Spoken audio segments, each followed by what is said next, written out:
You're listening to Big World Network.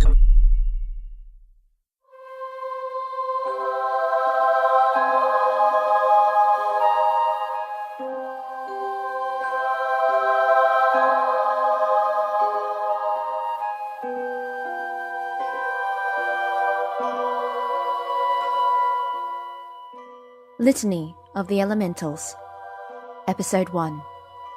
Written by Sam Kearns. Read by Lana Lee. Stone! Wake up, Stone! Something stirred within him, a spark of thought. As quickly as it came, it went again, a tiny crackle of luminescence in an endless void. Stone, get up, you lump! I'm serious, we need you. Need? It had been many an age since he'd been needed.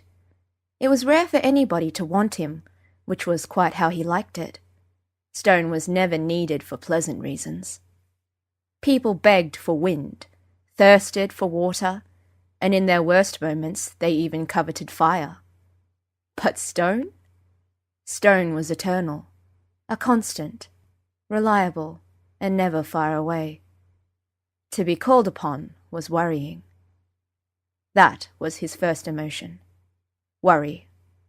A sudden cascade of concern, filling the blank and dark spaces in his head, churning and frothing like the turbulent oceans he loathed so much. If the voice was a mere irritant, the swell of emotion was like an unexpected kick to the head.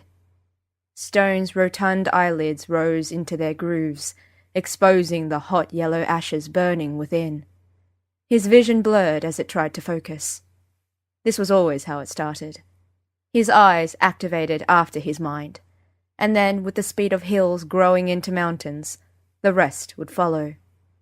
He grumbled low within his meatless voice box. A bright light crackled before him. The outline of the blaze hissed as the falling rain instantly turned to steam in its presence. Stone knew exactly who was disturbing him. A plethora of poxes upon you, fire, he said. The shimmering light shook its head and leant closer.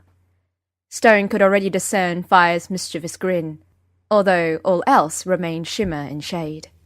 Come on, Stone. You know we don't get sick. Not like that, anyway. Keep your curses to yourself. Leave me be, cretin. Fire tutted and waved his ashen hands across Stone's glowing eyes. That's no way to greet an old friend, is it? We haven't seen each other in forever, and the first thing you do is insult me? Twice? I knew this wasn't going to go well. Stone felt a twitching sensation in his arms, whilst his vision began to achieve a level of clarity. He was coming alive again.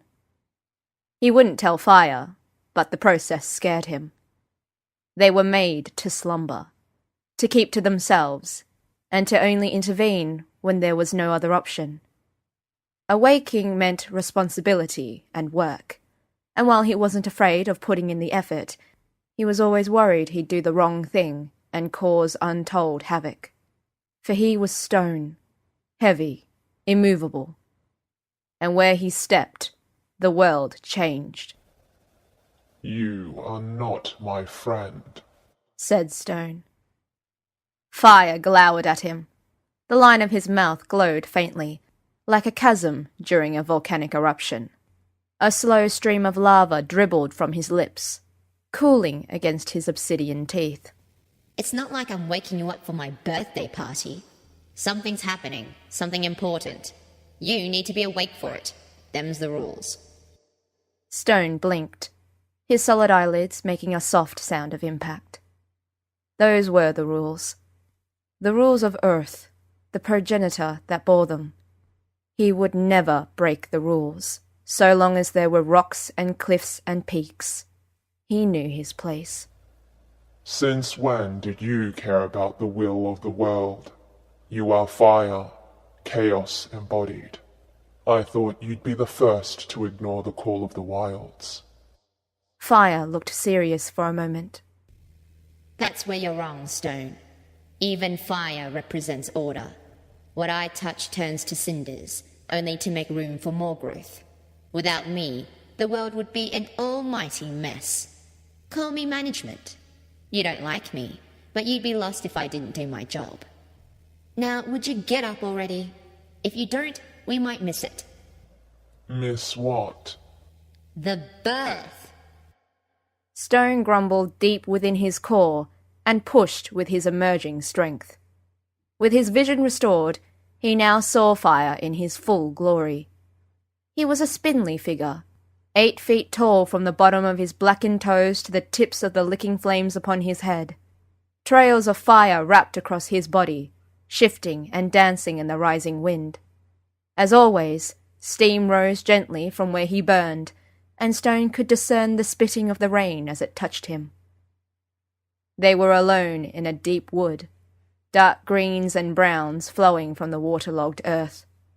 It was well into the night, and a bountiful array of constellations glittered into infinity. Stone pushed with his arms once more, and they finally broke away from his encasements.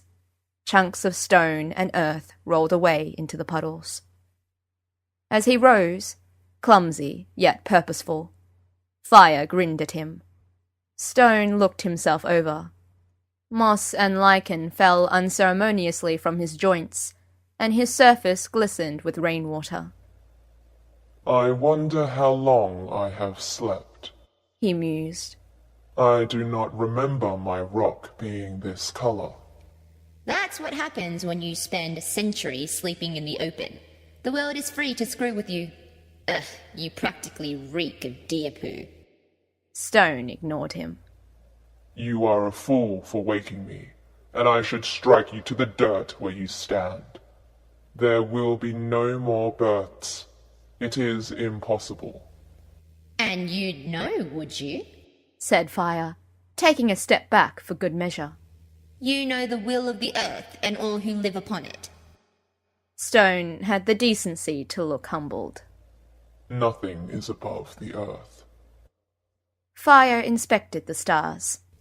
Not so sure about that, but I get your point. Listen, a birth is happening. It's happening tonight.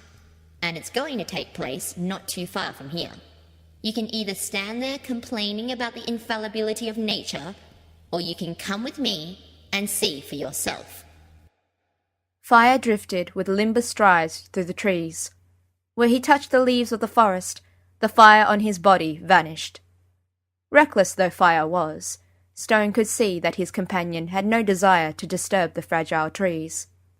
Maybe there was something in what he'd said about Fire having order. Even so, Stone did not like Fire. He didn't trust the way he moved, the way he spoke, the way he never slumbered. It was like he was always waiting for the next big thing to happen, and when it did happen, he found it all so amusing, no matter the severity of what occurred. Stone plodded after him, and, as his footsteps fell, so the earth rumbled. How did you know about this birth? Wind sensed it on the... well, you know. No idea where she's gotten to, you know what she's like. But she came to me with the news. And you trust her? Wind is wily, secretive, and a little uptight. Like you, Stone. I don't know why you have a problem with her.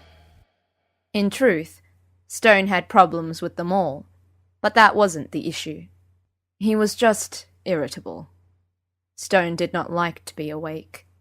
He existed underneath the feet of the animals, amongst the roots of the trees. He was not like fire and water, forever determined to best the other. It was all so worrisome, being alive and conscious. It reminded him of darker times, of promises he'd failed to keep, of things he couldn't prevent. It reminded him of Stone and the earth failing to stop a tragedy long ago. Are you still there? Called the glowing shape ahead of him. You went quiet. I cannot move as fast as you little pestilence. It happened in a second. Where before Fire was in the distance, he now stood before Stone, burning in the darkness. Stone hated how fast Fire could move. It made him so very nervous. I am not little, nor am I a pestilence. You'd be well to remember that. Stone laughed, the noise disturbing the night creatures. I have nothing to fear from you. Fire smiled, and within his mouth glowed a light even brighter than soul itself. Given time, all things wither, Stone. Stone smacked him in the face. Fire was thrown from his feet in a flurry of movement. He collided with a tree and shattered straight through it. There was a wrenching sound as the tree collapsed against its neighbor. An owl, previously sleeping so calmly, screeched in panic as the branch it rested on was obliterated.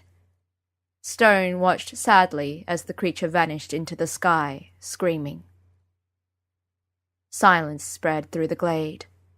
Fire wiped the magma spilling from his busted lip and glared at Stone.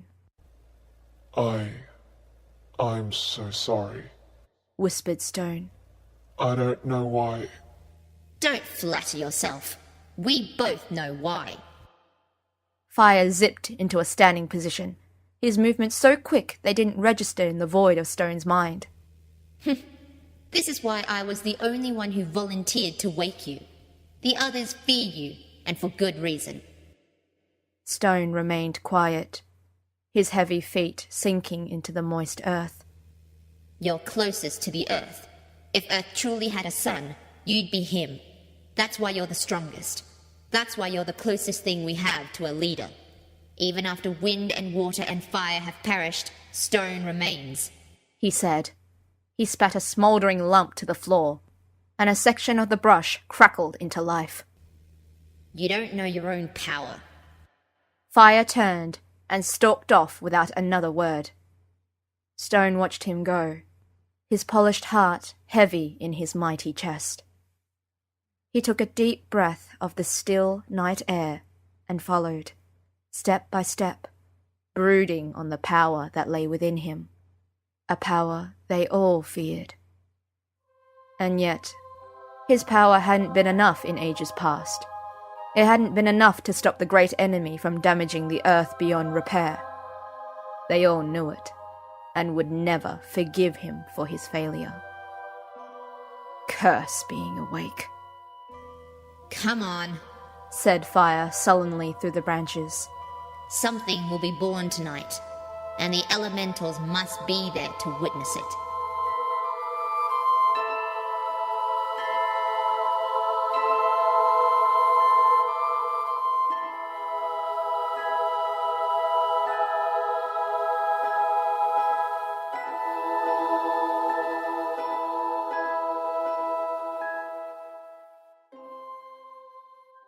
Music by Kevin MacLeod. You're listening to Big World Network.